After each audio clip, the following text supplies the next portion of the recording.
नन्हे फूल ही एक दिन नया भारत बनाएंगे।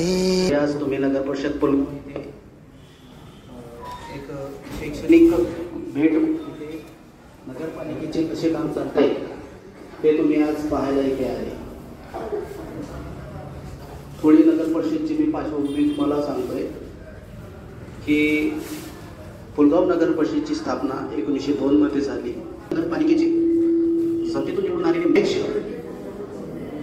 हे नगरपालिकेचे अध्यक्ष असतात। ज्यांच्या पक्षाचे बहुमत असेल तो इथला नगराध्यक्ष असतो। त्यानंतर प्रशासनाचे प्रमुख म्हणजे शासनाचे प्रमुख मुख्याधिकारी नावाचं एक पद असतं। विभागामधनं तुम्हाला जे काही पत्रव्यवहार करायचे आहे ते पत्रव्यवहार कसे येतील, तुम्ही आमच्याकडे अगोदर आले तर आमच्या टेबलमध्ये तुम्ही डायरेक्ट नाही येता, त्या विभागामध्ये तुम्हाला यावं लागेल। तुमची काय समस्या आहे, तुम्हाला काय आपलं मत मांडायचं आहे किंवा तुम्हाला काय हवं आहे हे पत्रव्यवहाराच्या माध्यमातून तुम्ही इथे 2 प्रतिपत्र आणायचं। इथे दिल्यानंतर इथे आमचे आवक जावकचे लिपिक असतात, तुमच्या 2 पत्र घेतील आणि त्या पत्रावरती सिग्नेचर करून तुम्हाला रिसिप्ट बनवून देतील, म्हणजे भविष्यात ते कागद ते तारीख तुमच्याजवळ ॲज अ बुक म्हणून झाला पाहिजे।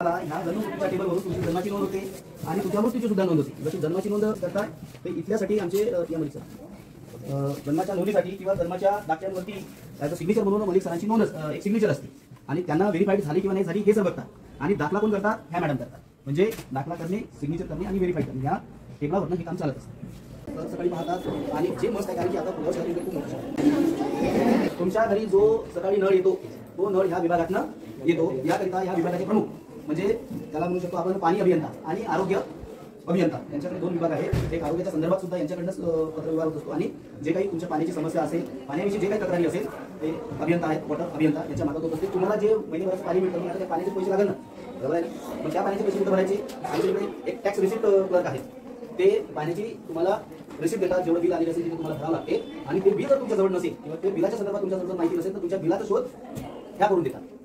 आता जर बिल नाही आलं तुमच्याकडे बिल टाकणारा विसरून गेला किंवा टाकलं तर समजा तुम्ही आणलंच नाही तर इथनं ते बिल जनरेट होते आणि तुम्ही तिथून भरल्यानंतर ह्या विभागाचं एवढंच काम आहे, परंतु काम खूप वास्ट आहे कारण की बरेच क्यों लगाती है टैक्स। टैक्स इसलिए लगाती है ताकि हम आपको रात को लाईट देते हैं। ह्या विभागात निघतोय तुमचे वडील जर रिटायरमेंट झाले असेल तर तुमच्या रिटायरमेंटची ग्रॅज्युटी असो, इतर कुठल्याही पद्धतीचे लाभ असो, गव्हर्नमेंटच्या निधीचा सदुपयोग होतो किंवा नाही हे पाहण्याचं संपूर्ण काम आमचे अकाउंटंट आहे, त्यांना आपण लेखाधिकारी म्हणतो। आलेल्या प्रत्येक 1 रुपयाचा हिशोब हा ह्या विभागातून चालू आहे आणि प्रॉपर्टीज तो 3000 है। इसलिए ये ऐसा एक सेक्शन है जहाँ पे हम ज़्यादातर यहाँ से बदली नहीं होती। कूड़ा कचरा है उसका पूरा नियोजन करने का काम इस विभाग का होता है। सफाई के उत्तरदायित्व के लिए हमारे पास में ऐसा करके मनुष्य कि हमको कोई भी बहका न पाए, पढ़ेंगे हम कि हमको कोई भी लड़वा न पाए, पढ़ेंगे हम कि धर्मों के सही पैगाम क्या है, पढ़ेंगे हम खुदा क्या है, हमारे राम क्या है। ये नन्हे दीप ही इंसानियत की लौ जलाएंगे। हो इरादा कर लिया है हमने ऐसा पढ़ाएंगे।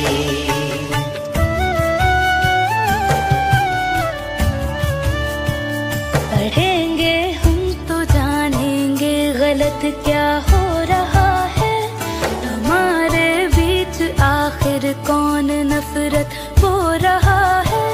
कलम की अब लड़ाई इंसान हथियार से है, हमें रहना यहाँ अब अमन से है, प्यार से है।